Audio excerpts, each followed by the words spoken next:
रही है, मैं आ रही हूँ। एक और बड़ी खबर, प्रियंका राणा आप कुछ कहना चाह रही है, मैं आ रही हूँ, लेकिन इसी से जुड़ी एक बड़ी खबर ये आ रही है कंझावाला कांड में। ये बहुत बड़ी खबर, अंजलि और निधि की कॉल डिटेल्स जो है वो अब सामने आ चुकी है। 4 जो आरोपी हैं उनकी भी कॉल डिटेल सामने आई है। तो अब उससे हो सकता है कि उस रात का जो सच है वो सामने आए। लेकिन टीआर कक्कर जी, कंझावाला कांड का जो सच है क्या वो वाकई सामने आ पाएगा? क्योंकि जो तथ्य जिनको कहा जा रहा था कि भैया ये गवाह हैं, वो गवाह भी झूठे निकल रहे हैं। क्या आपको लग रहा है कि वाकई ये पुलिस के लिए एक बड़ी चुनौती है ये केस?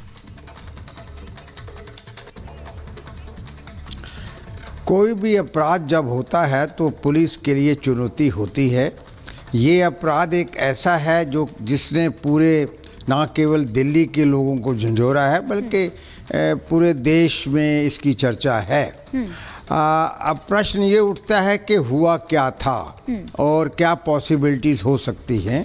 ये बहुत ही कम निवेश पर पैकर्स एंड मूवर्स बिजनेस शुरू करके महीने का 5 लाख कमाते हैं। इनसे सीखना है तो फ्रीडम ऐप को अभी डाउनलोड कीजिए। मेरे पास दिल्ली पुलिस क्या कर रही है इसकी मेरे पास कोई सूचना नहीं। मैं तो केवल जो समाचार पत्रों में है या टीवी पे सुनता हूँ।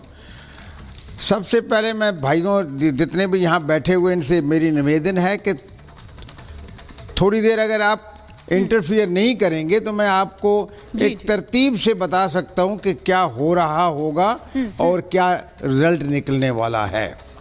आप देखिए क्रोनोलॉजिकल ऑर्डर में ये 2 सहेलियाँ, ये तो कंफर्म है कि ये 2 सहेलियाँ उस होटल में गई हैं। ये कंफर्मेशन होटल मैनेजर से या होटल के मालिक से, ये भी कंफर्म है निधि के बयान से, अगर वो सही बयान दे रही है कि 2 लड़के भी उनके साथ थे। नाउ केवल निधि नहीं, वो लड़के भी अगर उनको भी इन्वेस्टिगेट किया गया होगा तो वो भी कुछ ना कुछ, हालांकि वो सीन ऑफ एक्सीडेंट पे नहीं है लेकिन कुछ ना कुछ वो भी बता सकते हैं। अब निधि ने जो 164 के नीचे अपना बयान दिया है और उसके बाद जो कई तरह के बयान अलग अलग दे रही है, मैं निधि पर रिलाई नहीं करूंगा। इस स्टेज पर बिल्कुल रिलाई नहीं करूंगा, क्योंकि अगर वो अपने बयान बदल सकती है तो फिर, लेकिन निधि किसके दबाव में कर रही है कि भी प्रश्न उठ रहा है, किसी के दबाव में तो नहीं आ गई है। ये सारी चीजें अगर दिल्ली पुलिस को, सॉरी मैं आपको बीच में रोक रही हूं, मैं केवल ये कह सकता हूं दिल्ली पुलिस, लेकिन सर मैं वही कह रही हूं, अगर ये प्राइम गवाह है, ये उस वक्त उस अंजलि के साथ में थी, आपको नहीं लगता कि पुलिस को तो रोकना चाहिए था ना इसको, इस तरह से सामने मीडिया के सामने आकर बयान देना या कुछ भी बोल देना, कैरेक्टर असैसिनेशन करना? मैं आगे आ रहा हूं। जी प्लीज। मैं आगे आ रहा हूं, थोड़ा सा ध्यान। तो निधि को अलग अलग अफसर जो हैं अलग अलग समय पर थोड़ा 2-4 बार जो हमारा जो इंटेलिजेंट इन्वेस्टिगेशन है उसमें उसकी बयान फिर लें और देखेंगे कॉमनैलिटी कहाँ पर है और डिफरेंसेस कहाँ पर है, उससे थोड़ी चीज़ हो जाए। आप मेन चीज़ इसमें है, बाकी देखिए एक्सीडेंट तो होते रहते हैं, मेन चीज़ है कि वो 60 मिनट या 70 मिनट जैसे कह रहे हैं 12-13 किलोमीटर पुलिस कहाँ थी। मुझे भी बड़ा दुख है कि इतने लंबे रास्ते पर पुलिस कहाँ थी। क्या पिकेट्स नहीं थी, क्या पीसीआर नहीं थी? वो एक और गवाह है, वो कहता है कि मैंने पुलिस, जो मिल्कमैन है, कि मैंने पुलिस वालों को फ़ोने की।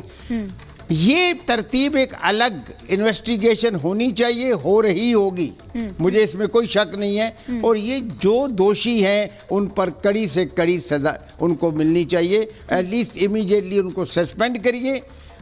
311(2) में जो कॉन्स्टिट्यूशन का प्रोविजन है, अगर आप समझते हैं थोड़े भी दोषी हैं उनको डिसमिस करिए स्टेज पर, बिकॉज ये एक मैसेज जाना चाहिए कि इस तरह की कोताही हम लोग नहीं टॉलरेट करेंगे।